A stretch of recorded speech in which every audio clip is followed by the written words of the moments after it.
Oriente Médio em Revista. Um panorama do noticiário sobre o que acontece nos países da região. Apresentação de Júlia Caldas e André Lobão. Comentários de Bruno Lima Rocha. Ao vivo, no canal do jornal O Coletivo no YouTube.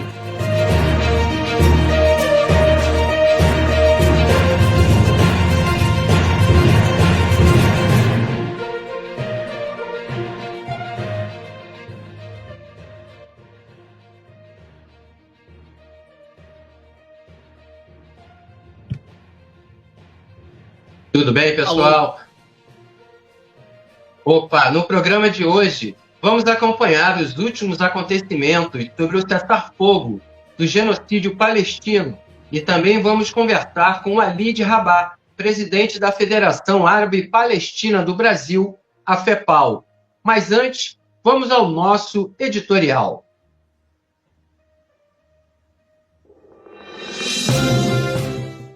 Agora, no Oriente Médio em Revista, editorial.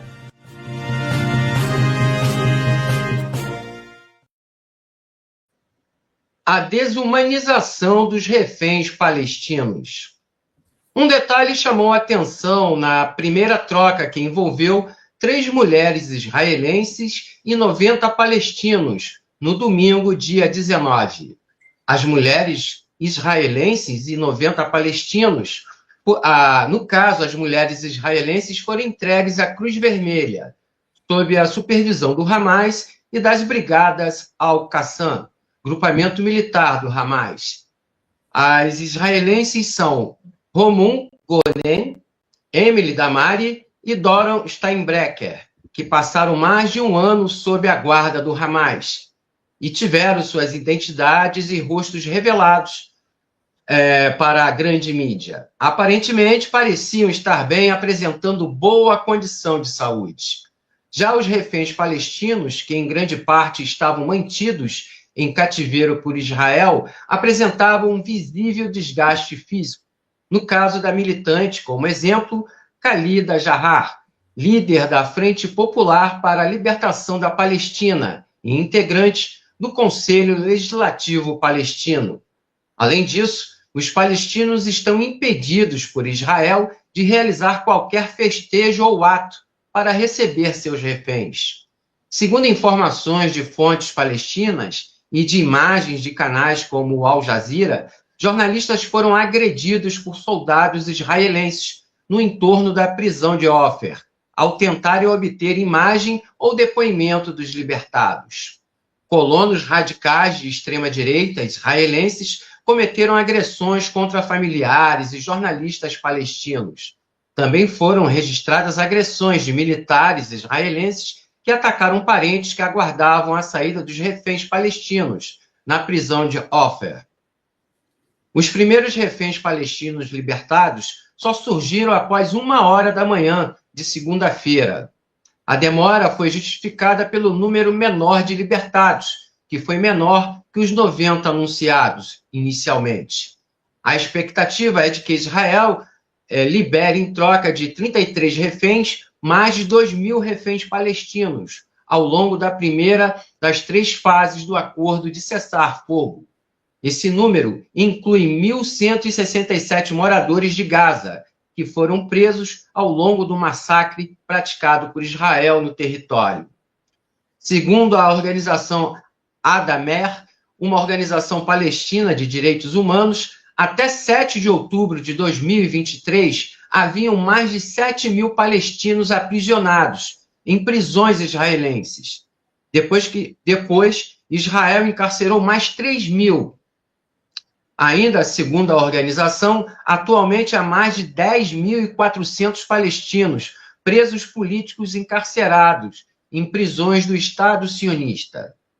Deste número, 3.376 são por prisão administrativa, o que significa estarem detidos sem qualquer alegação judicial. Junto a eles estão 320 crianças e 88 mulheres. Já faz dias que forças de segurança de Israel realizam em Jerusalém operações, invadindo casas de familiares de reféns palestinos, ameaçando-os com prisão caso realizem aglomerações com exibição da bandeira da Palestina. Na Cisjordânia, os familiares foram alertados através de telefonemas feitos por oficiais israelenses, que também os ameaçaram.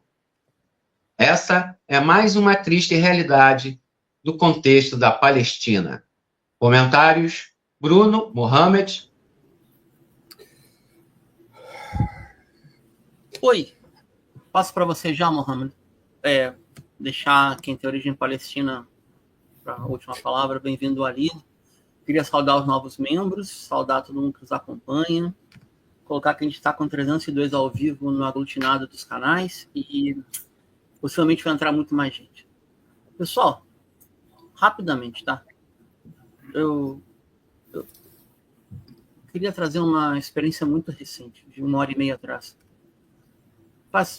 Ano passado, e ao longo da campanha eleitoral do Império esse ano, eu vi uma série de analogias e, particularmente, uma me chamou a atenção. Depois que teve o assassinato do John F. Kennedy em 63, o vice assume, né, o Lyndon Johnson, esse ano, e aí os gringos caem de cabeça na Guerra Fria. Mas caem de cabeça. Não que o Kennedy não quisesse, mas queria ter uma escalada militar de meia força. Qual que era a conta de chegada dos Estados Unidos para tentar dobrar a espinha dorsal do Vietnã? Lembrando que naquele século o Vietnã já havia derrotado o Japão e a França. Era o chamado body count, ou contagem de corpos, e a métrica de mortos. Nessa escala, as contas não são finitas, né, mas pelo menos 1 milhão de vietnamitas foram assassinados por bombardeios dos Estados Unidos. 1 milhão, tá? E à medida que o processo de paz e o acordo de paz ia se desenvolvendo, e era na Suíça, aí já na troca, mais o governo Nixon bombardeava. E aí, a gente tem que chegar na Convenção Democrata de Chicago, 68. O que aconteceu em Chicago, 68? Uma revolta da juventude, que tinha uma espécie de voto crítico, tampava o nariz e votava para o Partido Democrata, contra aquela convenção, que já vinha de 2 assassinatos, Martin Luther King e do próprio Bob Kennedy. O irmão mais novo do Kennedy, que passou de reacionário a progressista dentro da política doméstica dos Estados Unidos. Resultado: o Partido Democrata correu acéfalo, ganhou o Nixon e foi reeleito. Tá? Qualquer semelhança com 2024 não é nenhuma coincidência. A diferença é que é a procuração. No Vietnã morreram 45 mil militares, em média, tá, dos Estados Unidos. Naturais dos Estados Unidos. Em grande parte da classe trabalhadora branca, pobre, negros e latinos. A proporção nas Forças Armadas gringas de negros e latinos é muito superior à proporção na população. O que aconteceu no passado nos Estados Unidos? A mesma coisa. Houve uma revolta nos campos, houve uma situação de desconexão entre as comunidades judaicas e o sionismo.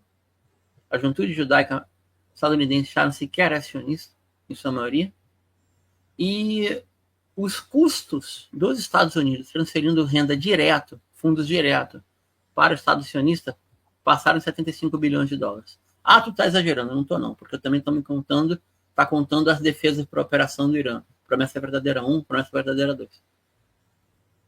Tá? E aí, o que aconteceu? Saiu um hipócrita, genocida, Joe Biden, e entrou um escroque, também genocida, Donald Trump. A diferença é que qualquer semelhança com virtude, ou virtude no sentido maquiavélico, ou virtude, nessa idealização que a gente faz da representação política, a máscara caiu. O general Hassan Soleimani dizia que Donald Trump tem a ética de um gerente de cassino.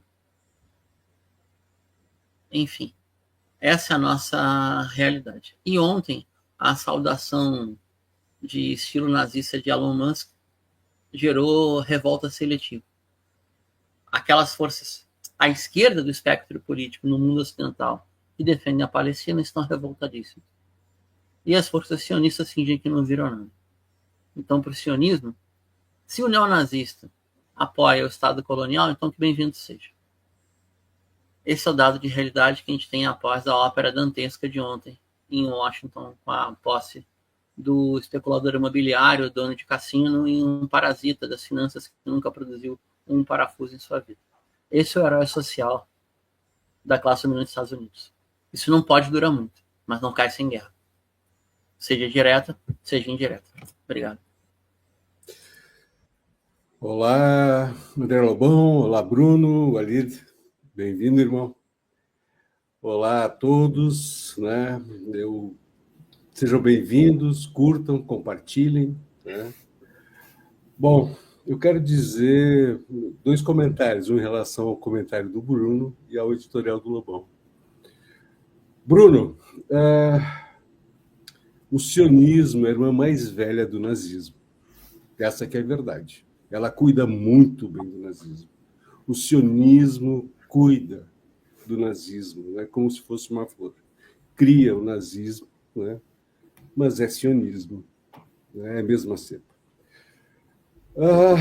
Sabe, Lobão, há várias formas de expressão, por escrita, palavras, mas tem uma coisa que ninguém consegue esconder: a linguagem corporal.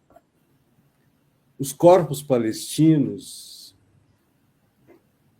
genocidados em Gaza, que aparecem nos nossos celulares, essa tragédia toda, né, não foi o suficiente para conter a alegria do cessar-fogo proporcionado aos que vivem, aos que resistiram, né? A Palestina inteira em festa, eu vou mais adiante, o mundo árabe em festa com o cessar-fogo, com a vitória do Hamas, com a vitória da resistência palestina, com a vitória dos palestinos, comemoração enorme no Iêmen, comemorações na Síria, no Líbano, na Jordânia, no Marrocos, várias comemorações em todos os países árabes, em todos os países islâmicos. Os palestinos venceram, e venceram muito bem. Foi uma vitória acachapante. Tanto que a derrota sionista ela está sendo construída e ela não vai parar. Tem o TPI, tem tanta coisa que está para acontecer, tem as histórias que vão surgir, né? Só que tem também esse fator que a cadela sionista está sempre no cio. Agora se voltou a Cisjordânia, né? E essa cufia, essa rata, eu ganhei das minhas irmãs que moram na Cisjordânia. Faço questão de usá-la e apresentá-la para vocês. Eu pedi uma cufia invertida. Eu tenho tio que mora em Jenin. Infelizmente, o primo que eu tinha em Gaza faleceu em 2014 no bombardeio. Mas nós resistimos. Resistimos, nos alegramos com a esperança, nunca nos curvamos, como o Ali Drabar tanto bem fala, que nós sofremos de um problema genético, nós não nos curvamos. A Cisjordânia vai resistir tanto quanto Gaza, e vai resistir muito, né? Palestina livre do rio ao mar, e vamos seguir em frente. É isso aí, Mohamed. Bom, para você que está acompanhando essa transmissão, a gente pede a você que deixe aí seu like aí, compartilhe o nosso programa.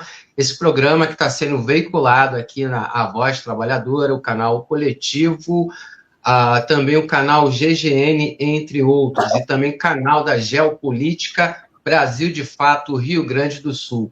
Faltou alguém, Bruno? Faltou algum canal que eu não sei?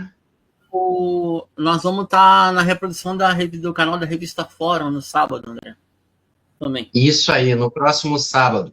Bom, vamos lá, compartilha aí o programa aí, galera. Bom, na sequência a gente vai conversar com o nosso convidado de hoje, um convidado muito especial, o Walid Rabah, presidente da FEPAL. Bem-vindo, Walid, obrigado por estar aqui com a gente. Tudo bem? Boa noite, Lobão. Obrigado pelo convite que vocês fizeram, começando pela esquerda à direita, portanto, de cima para baixo também. Lobão, Muhammad Ali, Bruno Beaclini.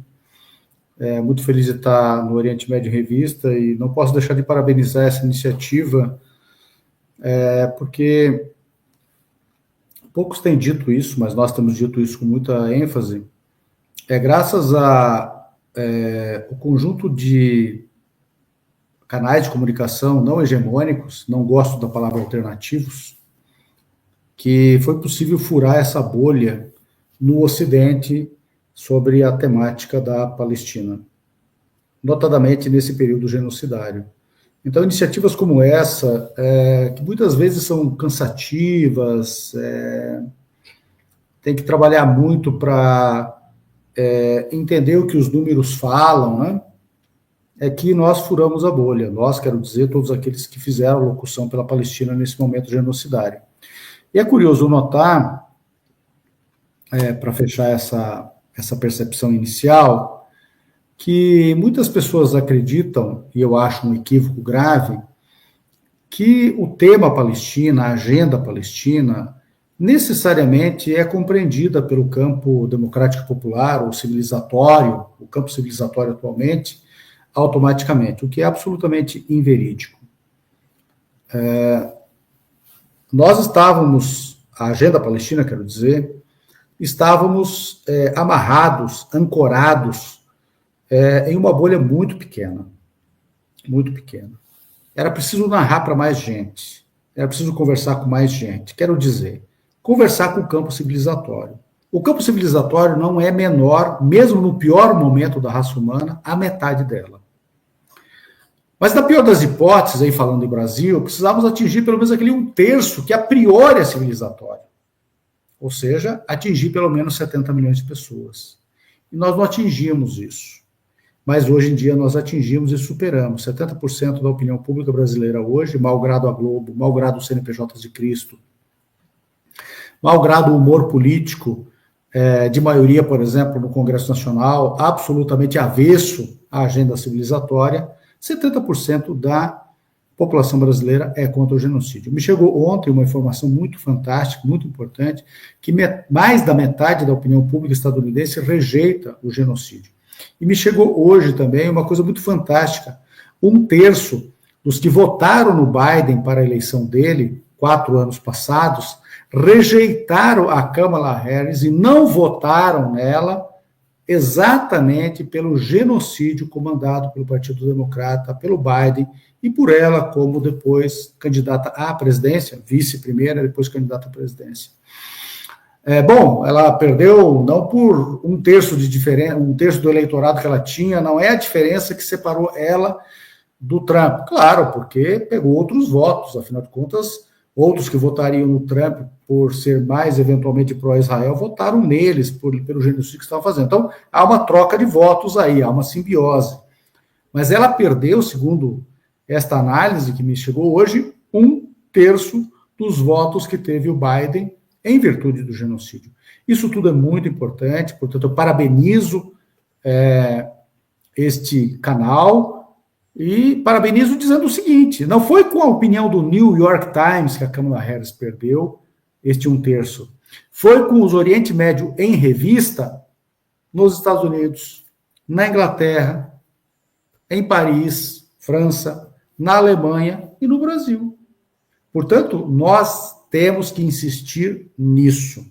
Por isso, nós temos que ter o sacerdócio de fazer destas tribunas as tribunas privilegiadas da locução, da opinião, da visão de mundo anti-hegemônica. E a Palestina está nesse contexto. Bem. André, contigo. Tá mudo, André. Você tá mudo. André tá mudo.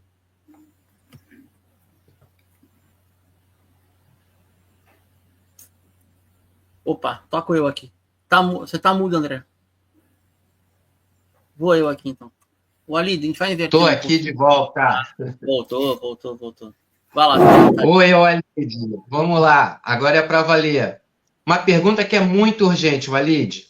Qual é a capacidade de permanência dos termos do cessar-fogo e as ameaças do gabinete de guerra do Netanyahu de retomar os bombardeios? Te parecem factíveis? Eu acho que nós não temos o direito da ingenuidade política. Eu acho que o povo palestino tem o direito de festejar o cessar-fogo. O cessar-fogo, aliás, é a primeira medida para qualquer discussão a respeito do que virá depois. Não há reconstrução sem cessar-fogo, não há solução política para a questão palestina sem cessar-fogo, não há absolutamente nada sem cessar-fogo, ou mesmo a redução absolutamente anêmica do cessar-fogo para uma troca de prisioneiros. É absolutamente louco isso. Então, o cessar-fogo é absolutamente necessário. Mas veja, este cessar-fogo que nós estamos vivendo hoje, os termos dele são exatamente os termos que o Brasil apresentou quando presidia na condição de um dos membros rotativos do Conselho de Segurança em suas minutas rejeitadas pelos Estados Unidos. A diferença naquele momento é que o Brasil apresentou suas minutas com 4 a 5 mil exterminados e agora nós estamos com os desaparecidos, 11.200 sob escombros, 49.096, 59.096, quase 60 mil exterminados, 2,7 a 2,8 da demografia de Gaza, o equivalente a quase 6 milhões do Brasil e a mais de 20 milhões na demografia europeia atual para a geografia da Segunda Guerra Mundial. Depois disso, nós tivemos, vamos lembrar disso, no dia 22 de novembro, ainda de 2023, houve uma trégua para troca de prisioneiros e entrada de ajuda humanitária. Durou algumas horas e o genocídio prosseguiu. No dia 26 de janeiro de 2024, quando a Corte Internacional de Justiça faz a análise da admissibilidade da petição da África do Sul para a investigação do genocídio, ela admite e decide preliminarmente, nas decisões liminares, o cessar-fogo. Decide para cessarem todos os atos de genocídio. E de lá para cá prosseguiu. Depois, no dia 28 de março de 2024, foi aprovado um cessar-fogo, uma ordem de cessar-fogo, pelo Conselho de Segurança da ONU, naquele momento, sem o voto dos Estados Unidos, mas sem o veto. E de lá para cá, nós seguimos o genocídio, seguimos o genocídio. De março do ano passado para cá, dobrou o número de exterminados, dobrou o número de feridos, dobrou a destruição. Quer dizer, Israel não tem o menor interesse em cessar o projeto colonial e genocidário. Veja, de 2009, final de janeiro de 2009, quando, do primeiro momento de extermínio, nesta nova fase de bloqueio de Gaza e tornar inabitável o território, a partir de 2007, o território é bloqueado hermeticamente, ele tinha sido já bloqueado em 2005, ninguém se lembra, mas com a retirada, aquela comemorada retirada, comandada pelo Ariel Sharon de Gaza, dos colonos de Gaza e das forças israelenses estacionadas em Gaza, em 2007 temos um bloqueio mais hermético. Depois, em 2008, dezembro de 2008, quando o mundo comemorava o Natal, até quase final de janeiro, nós temos o primeiro momento desta escala genocidária que nós estamos vivendo hoje. De lá para cá, quanto cessar-fogo nós tivemos? Para finalizar, o Biden, uma semana antes de assumir, faz questão de fazer 2 vazamentos. E eu citei eles antes dele tomar posse. 2 vazamentos. O primeiro vazamento é de que Israel continuaria tendo o direito de se defender, veja, defender, mesmo com cessar-fogo. Ele disse também que Israel tinha o direito à segurança na Cisjordânia. O que está acontecendo exatamente hoje?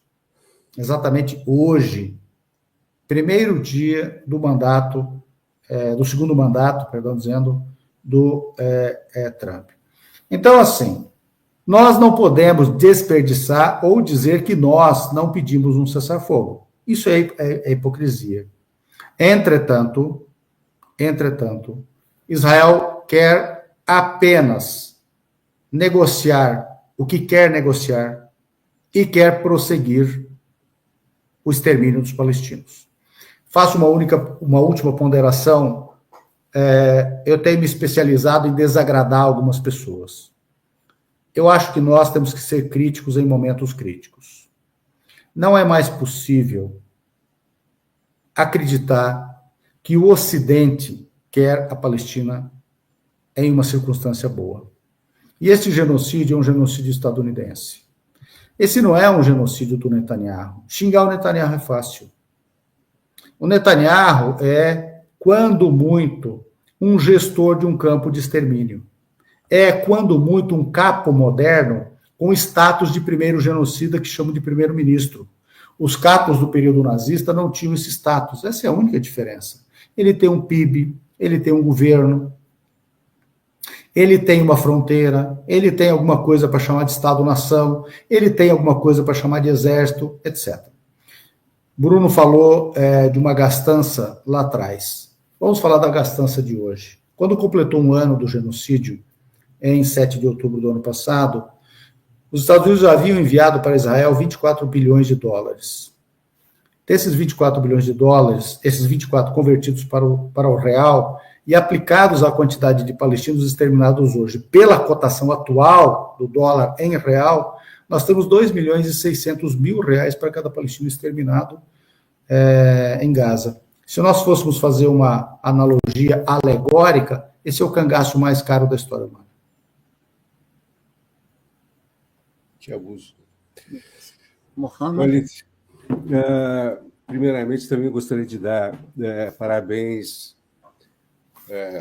à FEPAL, né, pela coragem do seu judiciário, do seu jurídico, e pela também todos os membros dessa nova juventude que está vindo a rodo, né, Palestina, defender a resistência e defender, né, os povos oprimidos, não só os palestinos.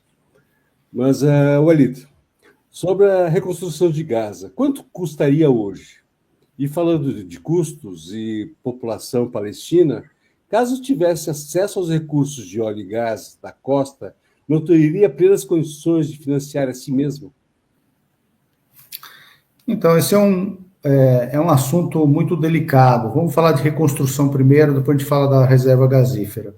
Porque não é só a reserva gasífera de Gaza. Há reservas petrolíferas e gasíferas continentais na Palestina. Mas depois a gente fala da gasífera. Vamos falar da reconstrução primeiro.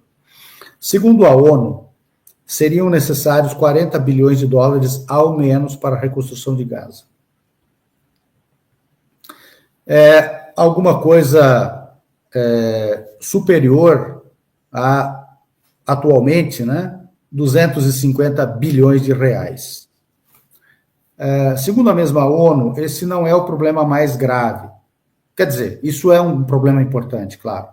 Mas o que é mais assombroso é a quantidade de tempo que seria necessário para remover os escombros promovidos provocados por esse momento genocidário, de 7 a 14 anos. Joseph Borrell, o alto comissário, o alto responsável para assuntos estrangeiros, de relações internacionais da União Europeia, bem como para a segurança da União Europeia, tinha dito pouco tempo antes que seriam necessários até 90 bilhões de dólares. Ele havia dito também naquele momento, muitos meses antes da ONU começar a apresentar os números de que haveria de 65% a 70% de destruição, agora estão dizendo que as residências podem estar no índice de 92% de destruição. Ele havia dito também que era a maior destruição da história, superior à destruição da Segunda Guerra Mundial. E todo mundo sabe o que aconteceu na Segunda Guerra Mundial com Hamburgo e Dresden. Naquele momento, nós aferimos, e ele falou isso há uns 6 meses atrás, naquele momento, somente Hamburgo poderia ter um nível de destruição superior ao da Palestina, Gaza. E veja, nós estamos falando da Segunda Guerra Mundial, que durou 6 anos, e a tentativa de destruir importantes cidades alemãs foi pelo menos de 2 anos finais da guerra. Mas esse também nem é o problema mais importante, por incrível que pareça. O mais grave nisso, Mohamed, é que se a reconstrução estiver ao cargo dos Estados Unidos, das suas empreiteiras, e com participação de Israel, Inglaterra, Alemanha e França, por exemplo, e dos Emirados Árabes Unidos, o grande regime de apartheid fora Israel no Oriente Médio, e está pintando a possibilidade de a reconstrução de Gaza ser comandada pelos Emirados Árabes Unidos, nós estamos falando de lucrarem aqueles que comandaram o genocídio. E joga a bomba ganha. a esmagadora maioria dos voos estadunidenses partiram de suas bases nos Emirados Árabes Unidos, na Turquia, na Arábia Saudita, no Bahrein e no tal do Catar, que cedia essa palhaçada que eles chamam de negociações. Bem, isso significa que eles lucrarão com o genocídio duplamente, e mais do que isso, Muhammad, Bruno e André, eles apagarão, destruirão todas as provas e indícios do genocídio. A matança de jornalistas, a quantidade, 205, uma escala industrial, superando os 69 de toda a Segunda Guerra Mundial, e fazendo uma comparação de tempo de extermínio na Segunda Guerra Mundial e a demografia, que é de mais ou menos 230 vezes maior na Segunda Guerra Mundial, a Europa daquele momento, para Gaza deste momento, nós temos que seriam perto de 230 mil jornalistas os exterminados, nesta mesma proporção, exterminados em Gaza. E seriam para a Europa de hoje, por sua demografia atual, mais de 300 mil. Quase os 400 mil jornalistas existentes na União Europeia atualmente. A matança de jornalistas visa exterminar, eliminar as testemunhas privilegiadas do genocídio. E acabando com seus equipamentos, acabando com as emissoras palestinas, acabando com toda a infra do jornalismo palestino, você apaga também indícios e provas do genocídio. E a matança em escala industrial de médicos e a destruição dos aparatos de saúde é a mesma coisa. Um prontuário médico, Muhammad, é um código genético de um genocídio, um prontuário médico. Sim. Isso tudo está sendo destruído. Tá? Agora, indo para... o gás e o petróleo. A riqueza, né? Veja, não seria injusto nós reconstruirmos a nossa própria destruição por outros? Seria. Há que se indenizar a Palestina. Indenizar. Nós estamos demandando, não sei se é do conhecimento de todos, mas a governança palestina está demandando os ingleses para indenizarem por Sykes-Picot, por Balfour, especialmente pela Declaração Balfour. Há uma demanda por essa indenização. Essa indenização não é uma coisa à toa. Ela está ligada, dentro de um contexto maior, à indenização que os países reclamam pelo colonialismo. O continente africano reclama não só pelo colonialismo, mas pela escravidão. Veja o que fizeram com a China. Fizeram com a China. As duas guerras do ópio, que ninguém... eu acho engraçado, às vezes, meu Patrício Muhammad especialmente, mas não apenas, eu acho engraçado que as duas guerras têm o nome de guerras do ópio. E as pessoas não perguntam por que o nome delas é guerras do ópio. Se nós falássemos hoje de duas guerras da cocaína, você não perguntaria por quê? Lógico. Os ingleses e franceses, especialmente os ingleses, fizeram duas guerras contra a China para que o tráfico de ópio e o monopólio dele pelos ingleses fosse mantido contra os chineses. E o HSBC nasceu disso. Então, as duas únicas guerras de Estados-nação contra outro para manter o tráfico de drogas. Você imagina os Estados Unidos comandando uma guerra contra a Colômbia para que a Colômbia continuasse produzindo cocaína para a CIA. Seria possível isso? Bom, possível é. Mas eu posso falar também uma coisa, do Afeganistão, né? A heroína eles pegavam para eles. Claro, né? A guerra da papoula. Da papoula? Claro. Bonito o nome, né? Heroína é feio, mas papoula chega a ser romântico. Né? Dá até para dar uma flor de papoula no Dia dos Namorados. É muito legal. É muito cult.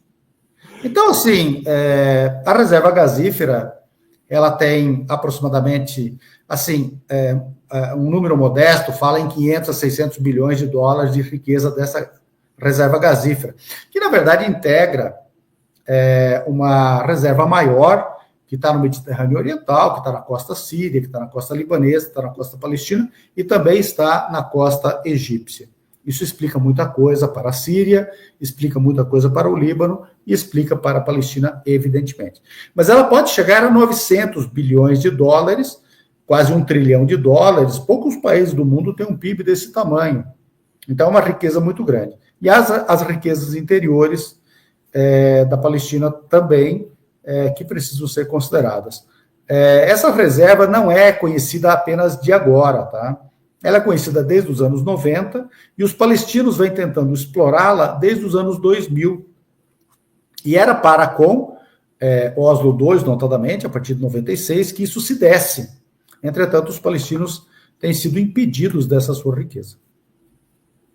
Perfeito. Obrigado, Olívio. Só um detalhe. Ela não... eu falei que é um pecado ela financiar a reconstrução. Sim, mas correto. Ela ser uma fonte de riqueza palestina e tornar a Palestina um player energético e ter um PIB gigantesco com isso e se tornar uma espécie de Singapura do Oriente Médio, é um pecado que isso seja impedido. E a razão de impedimento é muito óbvia, porque a Palestina não tenha, claro, condições de se tornar um país viável econômica e socialmente. Só uma observação. Tanto para a Palestina, como para o Egito, como para o Líbano e como para a Síria. Então, a gente está falando de países, 3 países ao menos foram atacados por Israel, pelos sionistas. Os 4 tem que falar do Egito também. A gente fez 4 guerras contra Israel. E a gente está falando de uma reserva de gás e petróleo muito perto do consumidor. A Europa está ali. Né? Qual o custo de transporte? Nenhum, 0 custo de transporte. Né? É isso aí. Bruno? Bem, isso, boa observação, inclusive. Eu sou obrigado a fazer uma observação da observação. E a única indústria que nossos patrícios controlam, da extração ao refino, é óleo e gás. Exatamente. O grande trunfo da nacionalização, por exemplo, da IPC, que era a indústria de petróleo do Iraque, em 72, porque alguma coisa boa o Bassi iraquiano fez. Foram um pouco, mas uma ele fez. Foi o primeiro a ter recursos humanos de nacionais em todas as pontas da produção de petróleo para depois nacionalizar. Então, recursos humanos não faltariam para a exploração palestina ou para um consórcio, quiçá, o dia que esses países forem livres de verdade. Walid, a gente, em geral, tem um intervalo, 9h30, já está estouradaço aqui, e eu vou pedir a gentileza, e não é pegadinha, não, é reconhecimento, tá? Eu tenho uma pergunta a fazer, e se o André está de acordo, a gente discutiu nos bastidores, tem uma pergunta delicada que o Mohamed gostaria de fazer, mas é a opinião da linha editorial desse programa, tá? Então eu tenho uma pergunta, a gente pula o intervalo, tá, Alan? A gente passa para o Mohamed na sequência. Mas fica à vontade para desenvolver essa que eu vou fazer agora, que é o seguinte. A pergunta de fundo, né? Em relação à integração do oeste da Ásia, que o inimigo insiste em chamar de Oriente Médio, ou agora, com a volta do Trump, a provável tentativa de retomada dos acordos de Abraão, muda a natureza do comportamento dos Estados Unidos ou, para o caso da guerra de libertação dos nossos patrícios, a posição do Império é uníssona e não muda nada? A tua opinião, por favor. Eu tenho uma opinião não muito simpática nessas coisas todas aí. Eu ouço muito a palavra resistência. Né? Ouço ela muito.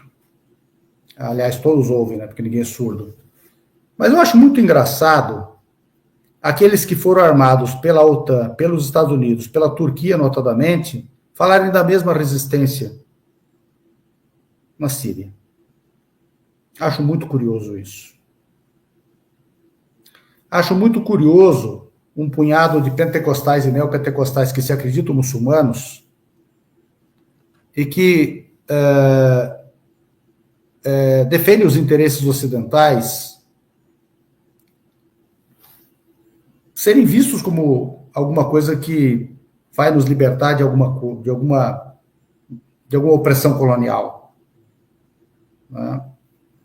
Você falou do Iraque. Com todos os problemas que tenham tido os regimes autárquicos e não muito democráticos, ou quase nada democráticos, que resultaram a partir dos anos 50 com o Nasser para frente, todos eles, aqueles que tinham petróleo especialmente, realizaram tentativas de estados de bem-estar social. Formaram muita gente. Trouxeram o melhor padrão de vida. Criaram sistemas de ensino e de saúde bastante respeitáveis. Aí as pessoas dizem, mas não havia democracia na época do Nasser, que chega ao poder na Revolução dos Oficiais Livres em 52 e, de fato, se torna o líder dela em 54. Eu pergunto, qual era o regime democrático no mundo neste momento? Qual era? Conhecemos algum? O padrão ocidental, Estados Unidos, Europa Ocidental e um pouco na América Latina. Sim, mas pega. Qual era a democracia que existia na Alemanha, sob ocupação dos Estados Unidos e gerida pelos Estados Unidos? Qual era a democracia que existia na Espanha? Qual era a democracia que existia em Portugal? Qual era a democracia que existia na Grécia? Estou citando poucos países. Poderia citar mais. Não havia. Poderia citar mais. Qual era a democracia existente neste continente inteiro? Ditaduras militares. Com raríssimas exceções, o México, com o PRI viciado, o resto a gente sabe o que era. Inclusive com planos genocidários acontecendo, ou prestes a acontecer, como aconteceu na Guatemala, como aconteceu em Honduras. Como é que era o Irã? O Irã teve o seu governo constitucional destruído em 53. Exato. Em 53, estava lá o Shah Reza Pahlavi, que fez um dos governos mais despóticos da história do Oriente Médio até 79. A sua polícia política, a SAVAK, todos nós sabemos da história dela. Quero contar uma experiência pessoal.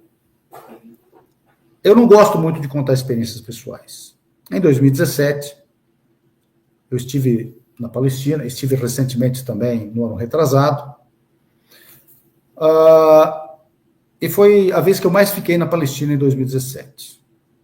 Numa das ocasiões, num dos momentos, eu fui fazer uma visita familiar, família da minha mãe, a cidade de origem dela, saí, almocei lá, e fomos jantar numa outra cidade onde tinha uma tia, materna também.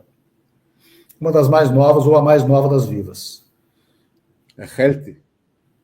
Hã? É Helte. Na cidade chamada Abuen. Pois muito bem. Sentados lá esperando para jantar, o marido dela, que não integra a nossa família, nem família ampliada, nem nada disso, nos perguntou se nós estávamos vendo o que estava acontecendo no Iraque. Naquele momento, havia forças do Estado iraquiano, bem como outras forças, cercando a cidade de Mossul contra o Estado Islâmico. Eu fiz de conta que não entendi, porque eu não estava afim de bola dividida ali, e meus tios também, que não são outros tios que estavam juntos, que odeiam a estupidez, também silenciaram. Ele insistiu, vocês não estão vendo os xiitas matando os nossos irmãos sunitas em Mossul? Na Palestina nunca teve essa capivara do sunistão versus o xiistão. Nunca teve. Desculpa, para a audiência, Mossul era o último enclave do Daesh, do Estado Islâmico, dentro do Iraque. Fecha a parênteses. Isso, perfeito.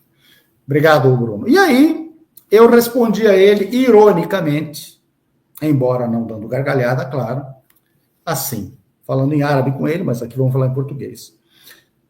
Como era doce o Irã no tempo do Shah, quando todos eram sunitas lá. Ele concordou. Essa é a estupidez que nos governa. Não há desgraça maior que a estupidez. E a Palestina está tomada por uma parcela desse pensamento. Eu vi gente em Gaza comemorando a morte do Soleimani. Vi gente em Gaza comemorando a morte do Nasrallah. Onde é que nós estamos indo? E essa gente fala de resistência. Nós precisamos restaurar o pensamento nacional e nacionalista árabe dos anos 40 e 50, que, na verdade, remonta para o Egito ao final dos 1800. Desenvolvimentista, que de um modo ou de outro, clamava por liberdades civis. Nós não tínhamos consagrados ainda os direitos humanos como nós temos hoje. Sim, correto. Em que a escola pública é universal, em que as mulheres têm direitos civis como os homens, que estudam, realizar uma reforma agrária. A reforma agrária que o nosso Gamal Nasser promoveu, tímida, provocou horror, e não apenas dos fanáticos muçulmanos, que se diziam muçulmanos, mas também da igreja copta cristã, na sua liderança. Uhum. Nós precisamos restaurar isso. Se nós não restaurarmos isso, me desculpem, Acabou. mas essa prosopopeia de resistência não existe. Isso é uma mentira. Eu sou um crítico dessas questões todas. Isso não quer dizer que uma parte do movimento libertário nacionalista ou de inspiração do nacionalismo árabe não tenha se perdido no meio do caminho. Não vamos também aqui esconder o sol com a peneira, claro. Então eu tenho uma opinião muito heterodoxa nesse particular, e eu sei que estamos em tempos difíceis, onde basta urrar Palestina livre, ou sei lá o que, está tudo resolvido, mas eu penso que não é assim. Nós estamos em dificuldades muito sérias, dificuldades ideológicas, e para resumir o ponto, Bruno, eu acho que eu já comentei isso com você, porque muitas coisas eu já comentei com você. Minha primeira estada na Palestina foi em 97. Naquele momento, eu fui para a Palestina de 48 e fui para Gaza, fiquei 3 noites em Gaza. Naquele momento, que foi o momento que eu mais andei na Palestina, eu só vi uma mulher enfiada naquele saco preto a burca. Em 2007, 10 anos depois, eu vi bem mais. E andei menos. Nem fui para Gaza. Em 2017, eu andei mais que 2007, mas não fui para Gaza. Vi 10 vezes mais. E no ano retrasado, em alguns lugares, parecia que eu estava no Afeganistão. O que está acontecendo conosco?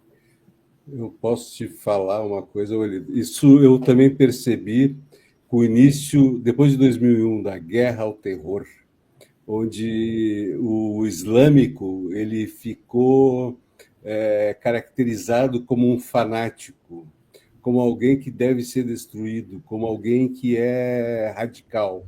E isso mexeu com o sentimento islâmico, né? E as pessoas começaram a mostrar: eu sou islâmico, eu rezo e eu vou rezar, eu sou islâmico e eu me orgulho disso. Então, quando as pessoas elas são houve um rebote, sabe? As pessoas começaram a apresentar mais a sua origem religiosa porque são perseguidos.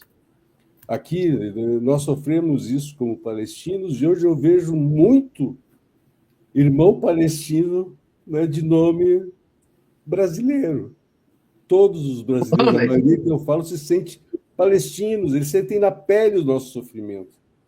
E sentem mais orgulho de usar uma rata e erguer a bandeira do que muitos dos nossos. Lobão é um deles, tem a mais absoluta certeza disso. O Bruno, com certeza, a Júlia, né? Então, esse sentimento ele contamina. Quanto vai ter mais palestinos a partir de hoje, Wellington, eu tenho a mais absoluta certeza. Esse movimento cresce. A primavera chegou e não vai parar. Com certeza, Mohamed. Oi? Bom, Mohamed, com certeza. Nós temos ainda 12 minutos de programa, o tempo está encurtando. Ô, Bruno, vamos indicar mais 2 perguntas para o Walid? André, a gente tinha feito uma combinação aqui. O Walid aceitou ficar até 22h15, e a gente tem um tema que eu queria passar a palavra. Bastante sensível. Eu já queria passar a palavra para o Mohamed. Chat perguntando, né? E acho que a gente tem que... Sim, eu acho que é importante essa pergunta, é muito importante. Mohamed. Walid, por gentileza, Walid. Sobre a Cisjordânia, apesar do cessar-fogo em Gaza, a limpeza étnica segue. Queríamos te ouvir de forma mais franca possível sobre o papel da Autoridade Nacional Palestina, ou o gabinete de Mahmoud Abbas, na luta contra a ocupação sionista. Está sendo muito questionado o papel, Walid. Eu tenho uma opinião bastante tranquila sobre isso. Nós apostamos não é de hoje, tá? Nós temos manifestações de 10 anos atrás, mas especialmente de 2017 para frente. 2017 houve o primeiro acordo, que, inclusive com troca de emissários em Gaza, etc. Que deve haver uma reconciliação entre todas as forças palestinas, tal qual foi, em tese, assinado, acordado em Pequim no ano passado, 2024. Que resulte num governo emergencial. Essas forças já combinaram alguma coisa a respeito, que seria um governo de técnicos, especialmente para a reconstrução de Gaza. Portanto, ela tem um objetivo.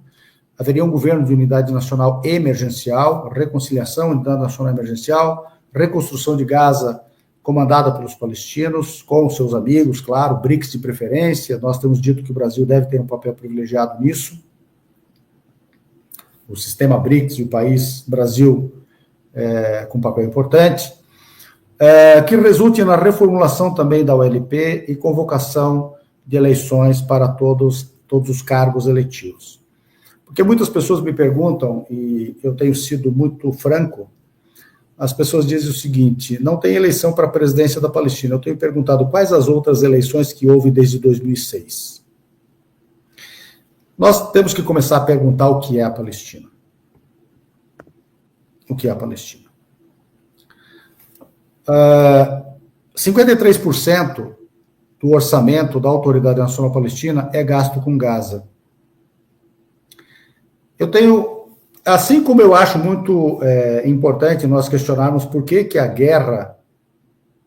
as duas guerras do ópio são do ópio, nós temos que perguntar por que Israel diz que quer destruir o Hamas, e o Hamas nunca foi destruído, e, ao mesmo tempo, o Qatar entregava 40 milhões de dólares ao mês por intermédio do Banco Central Israelense, entregues em espécie pela autoridade israelense na fronteira com Gaza. O que está acontecendo? Os palestinos hoje respondem mais a interesses estrangeiros, por exemplo, da Turquia, do Qatar, mas não apenas. O Fatah hoje tem 5 Fatah. Um deles, inclusive, obedece aos Emirados Árabes Unidos, na pessoa de Mohamed Ahlan, autoexilado, acusado de ter participado do assassinato do Yasser Arafat. Então, eu tenho uma tradição antiga, que não é exatamente idêntica hoje, de muito apreço pela outrora esquerda palestina. Eu adoro números. Eu adoro uma planilha de Excel. Já fui sócio no Instituto de Pesquisas, talvez isso ajude a explicar um pouco também.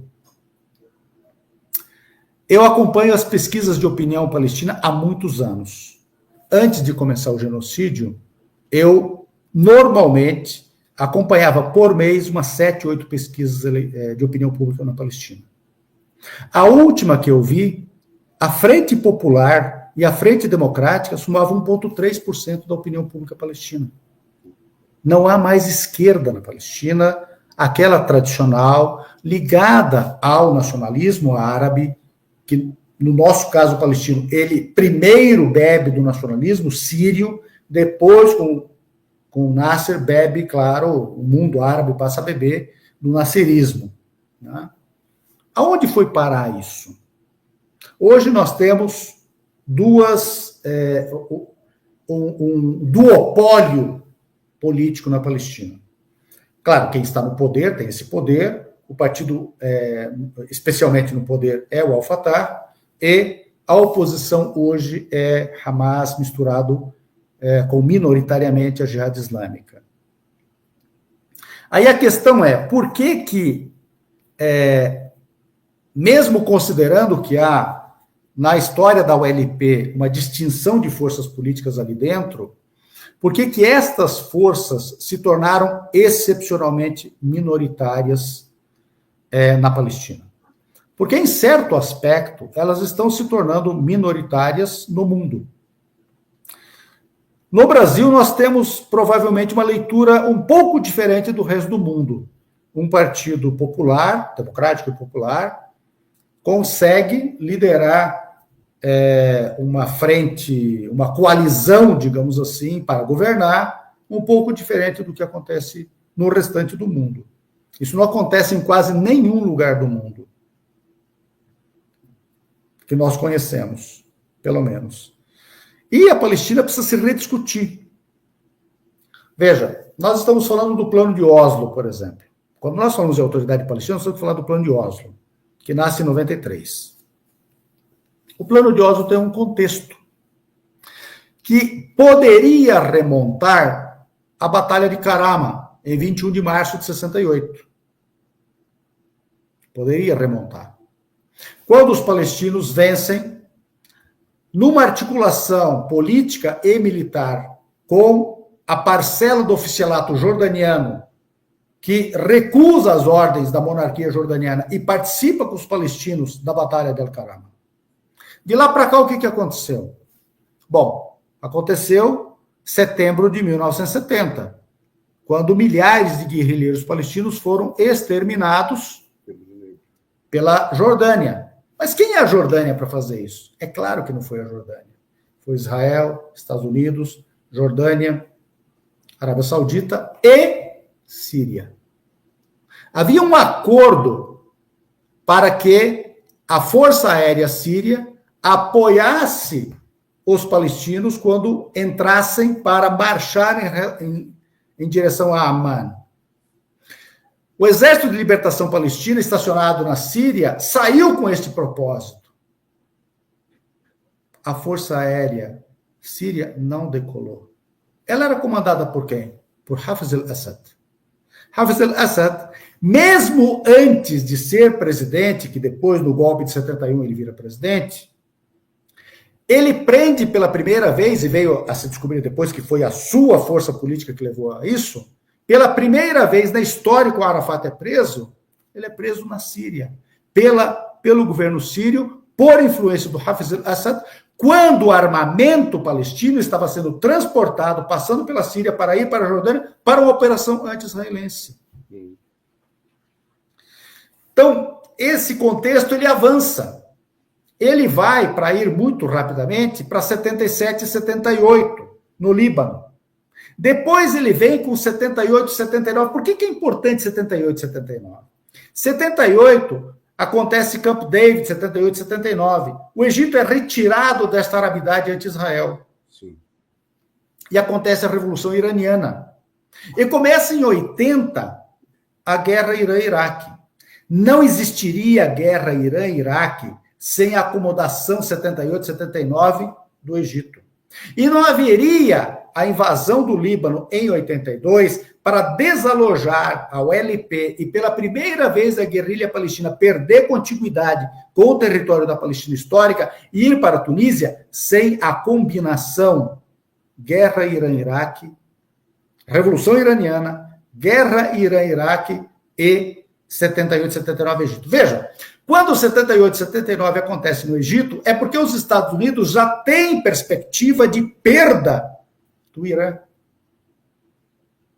Depois de 82, nós temos, vai acontecendo, em 88, quando os palestinos chegam à conclusão de que o mundo árabe tinha decidido rifar a questão palestina, acontece a Carta Palestina de Argel, de 88, de 15 de novembro de 88, quando pela primeira vez se reconhece a possibilidade de haver dois estados, inclusive, eventualmente, nos limites de 67. Mas depois, 90, 91, acaba a União Soviética, acaba o Bloco Socialista e acaba qualquer perspectiva de um movimento de libertação nacional ter apoio de algum eixo diferente do ocidental.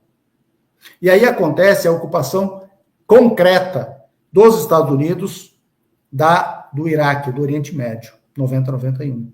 Não por acaso, em 91, começam as conversações multilaterais de Madrid e depois vai para Oslo. Oslo não deixa de ter contexto.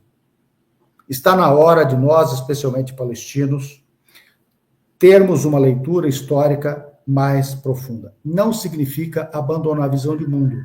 Não significa abandonar posições críticas. Não significa, inclusive, abandonar a oposição a isto ou aquilo. Só que eu tenho lido e ouvido coisas, Muhammad, hoje mesmo li um artigo publicado por uma pessoa importante até, que não contextualiza essas coisas. Então, assim, eu acho muito temerário que haja entre os palestinos derramamento de sangue. As pessoas dizem o seguinte para mim, e eu já tenho respondido isso em vários momentos, não é a primeira vez que eu sou questionado, mas aqui nós estamos numa conversa muito franca. A troca de tiros entre seguranças da autoridade palestina, do governo palestino, desse proto-governo, seja o que for, com pessoas armadas em Gaza. Não importa que se são resistência ou não, que há muita gente que questiona o que é, o que não é. Não importa isso. Eu fiquei mais escandalizado com pessoas uniformizadas da segurança pegando um rapaz de 15 a 18 anos, não está precisando da idade, algemar ele e colocar ele num galão de lixo. Há uma questão chamada império da lei. Mas foi muito forte, né? Muito, muito. O império da lei, e nós publicamos uma nota, que foi a nota mais dura de uma entidade palestina em todo o mundo, quando houve o episódio do Nizar Banat, que inclusive era um ativo político de 5ª categoria, mas isso não importa. A segurança do Estado deve estar sob o império da lei.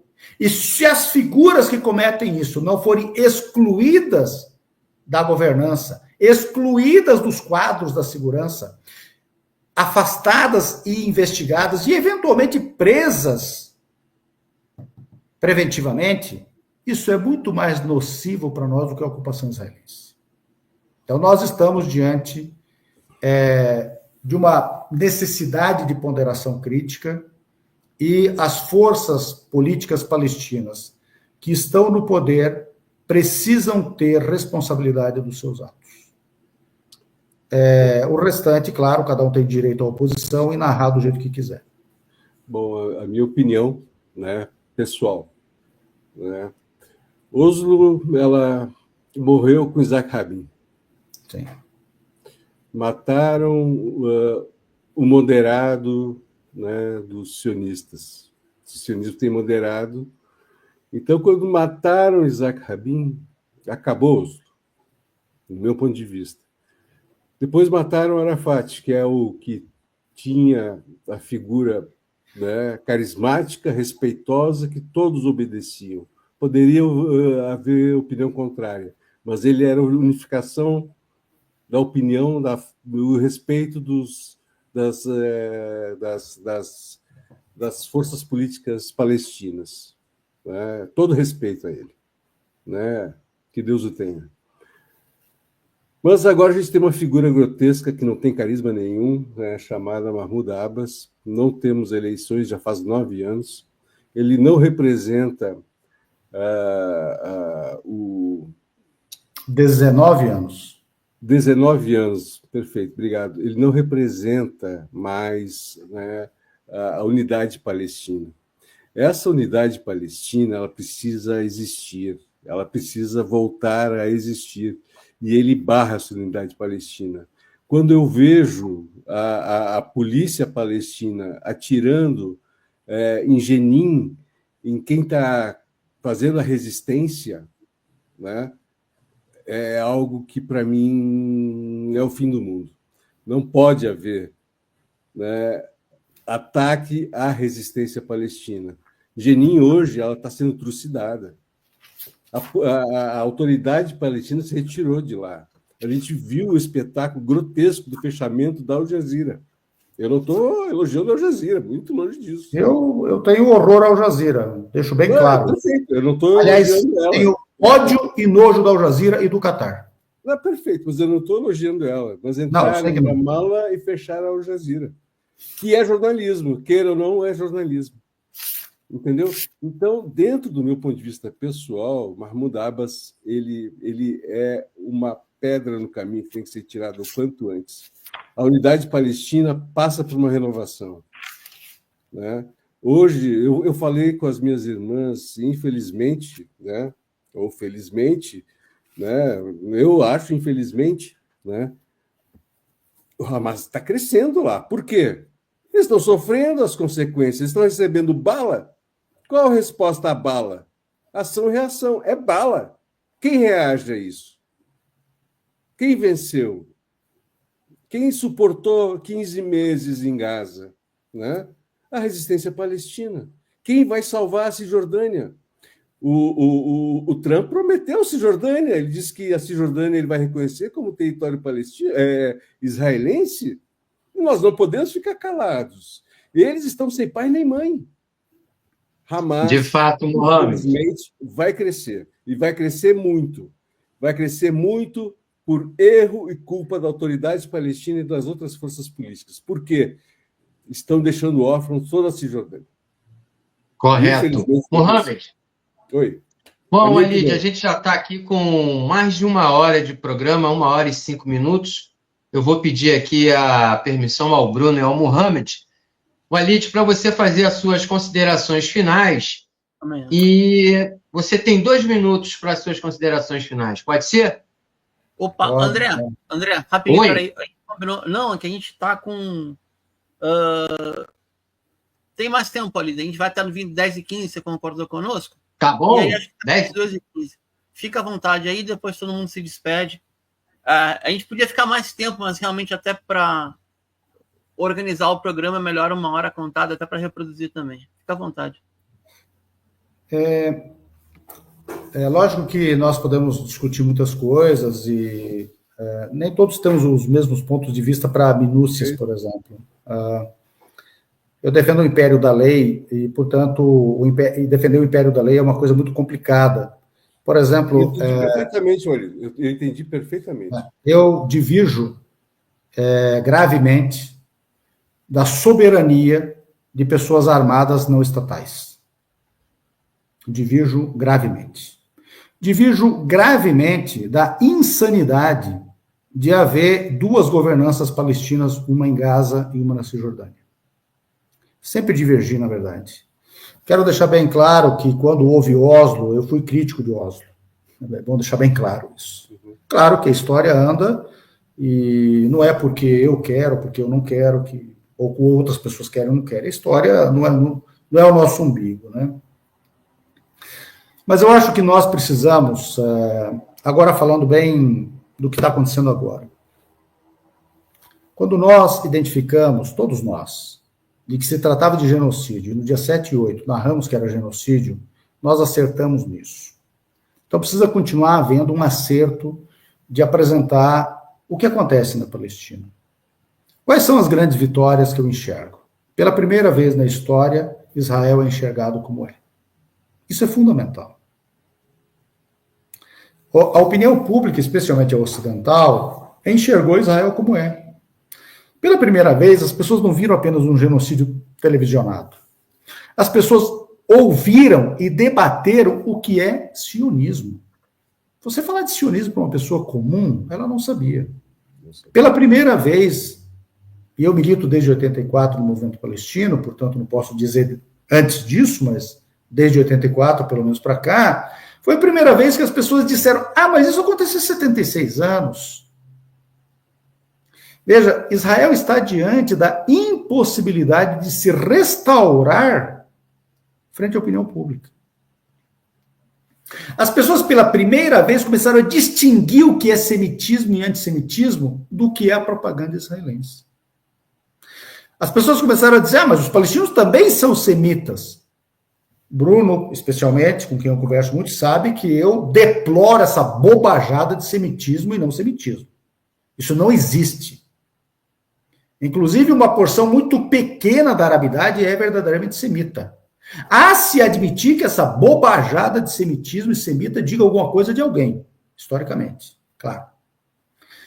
Isso, mas mais do que isso, Israel está perdendo a capacidade de levar imigrantes para lá para continuar o projeto colonial. Isso vai estancar. Israel teve prejuízos econômicos. Independentemente do que foi ou deixou de ser a operação do dia 7, as pessoas enxergaram que Israel sem os Estados Unidos não aguenta uma guerra 1 ano com a PM de São Paulo, se a PM de São Paulo tiver aviação. As pessoas enxergaram isso. Sob o nosso ponto de vista, o que mais nós enxergamos? Nós enxergamos que a Liga Árabe emitiu declaração a favor da petição da África do Sul pelo crime de genocídio menos de 48 horas antes do 26 de janeiro do ano passado. E nós tínhamos já gravado um vídeo e emitido redigido uma nota cobrando do Brasil apoio à petição da África do Sul. Enfiamos ela nos canecos quando nós lembramos que a Liga Árabe não tinha emitido nada. Como é que nós íamos cobrar isso do Brasil? Não tinha como cobrar. Ao mesmo tempo, nós invertemos algumas coisas que antes não aconteciam. Pela primeira vez, o processo eleitoral dos 3 principais países ocidentais, Estados Unidos, Inglaterra e França, debateram não Israel, mas a Palestina. Pela primeira vez, não importa se o Trump ganhou. O que importa é que o eleitor estadunidense que fez o Trump ganhar, não é porque ele queria o Trump, é porque ele não queria o governo genocidário do Donald Trump. E tem uma nova geração. A Kamala Harris mantendo o Biden. Quando eles derrotam os conservadores, e não importa o que é esse partido trabalhista inglês, quando eles derrotam os conservadores, para alguns a maior derrota de todos os tempos, eu não sei se é verdadeiramente ou não, foi porque eles se associaram ao genocídio. Não importa se não houve maioria absoluta para a principal força de oposição francesa, o que importa é que ela foi a mais votada e o menos votado foi justamente aquele que participou do genocídio, o Macron. E agora está em crise a Alemanha, dentre outras coisas, por causa disso. E agora nos chega a informação de que 1/3 do eleitorado outrora do Biden, que elegeu o Biden, recusou votar a Kamala Harris. Isso são vitórias. Nós estamos vendo coisas novas acontecerem. Vou dar um exemplo. A juventude inglesa, com idade até 24 anos, há cerca de 3 meses, não apenas disse que é contra o genocídio, que Israel isso, aquilo, outro, apartheid e tal. Mais de 50% da juventude britânica com até 24 anos disse que Israel não deveria existir. Mais de 50% da opinião pública estadunidense jovem é a favor da Palestina. Nós saímos de 12%, dizendo em 2013, para 27% há 7, 8 meses atrás da opinião pública estadunidense pró-Palestina. Isso deve ter aumentado, porque a notícia que me chega é que mais de 50% recusa o genocídio. Claro, isso está acontecendo em todo o mundo. Poderia não acontecer nos Estados Unidos, mas está acontecendo nos Estados Unidos. Há uma questão importante que pouca gente deu bola, embora nós tenhamos afirmado muito. Este acumulado em Israel de uma série de derrotas de não terem conseguido implementar o projeto sionista já em 47 e 48 e deixar de existir palestinos, resulta hoje em quase 200 mil não-judeus, mais do que judeus, no território da Palestina histórica. Para que o sionismo continue reclamando autodeterminação exclusivamente judaica, ele precisa pelo menos ter maioria. E ele não tem. Isso pode explicar a tentativa de eliminar até 500 mil palestinos. Vamos aos números. Nós temos hoje perto de 60 mil palestinos exterminados. Nós temos até 120 mil que saíram, já dá quase 200 mil. Segundo a revista The Lancet, para cada uma morte provocada pelos efeitos bélicos diretos, outras 4 pelas outras razões. Então, nós teríamos hoje multiplicado por 5, não os 60 mil, porque eles já têm os desaparecidos, e os desaparecidos estão naquela contagem dos 4 contra 1. Nós teríamos que contar a partir de mais ou menos 50 mil. Nós temos que multiplicar isso por 5. Estamos com 250 mil exterminados. 10% da população. Mais de 10%. Nós temos aqueles 100 mil, 150 mil que já saíram. Some. Nós já estamos chegando nos 400 mil. É os 500 mil que eles queriam. Veja, este genocídio tem que ser entendido desta maneira. E narrar adequadamente o genocídio, e finalizo, porque, veja, como é que eu vou dizer que é genocídio 60 mil pessoas exterminadas e 120 mil feridas, quase todas graves ou mutiladas? Então, os caras vão dizer, mas tem não sei quantos milhões, não sei aonde. Proporcionalmente.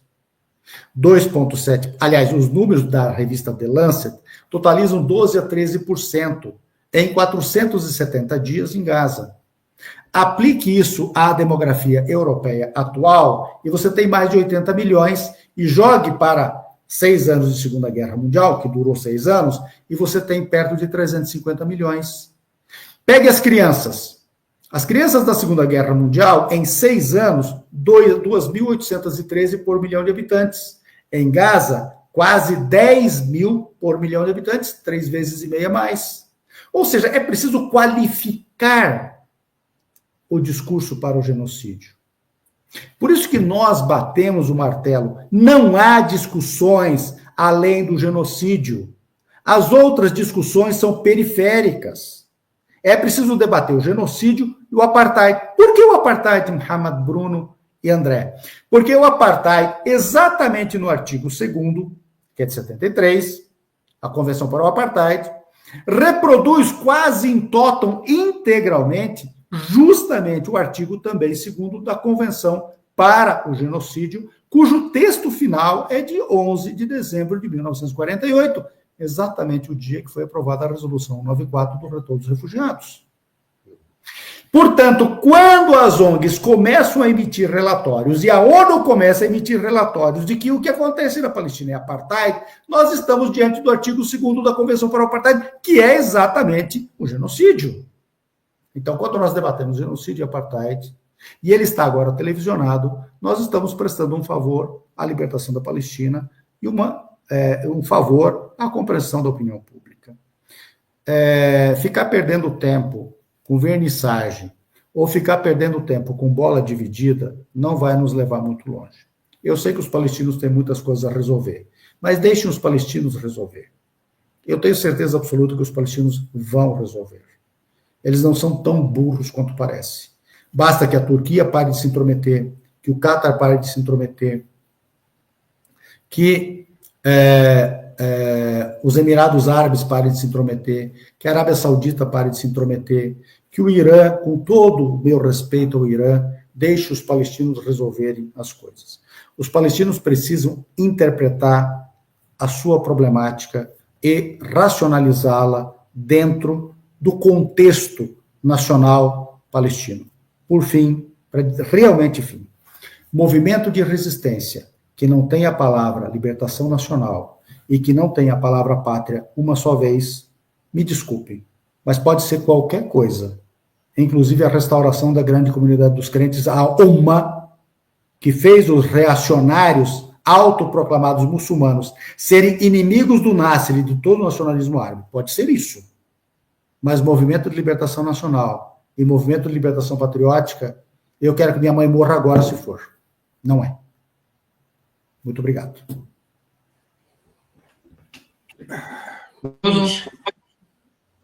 Bom, vamos ao fim? Bom, a gente tá... Eu posso fazer os meus agradecimentos. Gente, por gentileza, curtam, compartilhem, né, divulguem, né, o Oriente Médio Revista, né, e agradeço ao Walid, uma aula, Walid, né, você é um cara, né, sensacional, né, André, Bruno, e só gostaria de dizer que no 7 de outubro, quando aconteceu, né, todo mundo falava do Hamas em Gaza. Hamas fala o nome da resistência, tem outras frentes, né? E que não tinha Hamas na Cisjordânia, infelizmente. Hoje a gente diz, né? Não tem Hamas, infelizmente, na Cisjordânia para poder defender a luta armada por quem recebe bala na Cisjordânia, né? Então é importante que não abrimos mão da luta armada. Boa noite. Boa noite. Pessoal, aproveitar a presença aqui de todo mundo. Esse programa é feito a pulmão, né? Então a gente queria pedir um Pix para quem pudesse nos apoiar.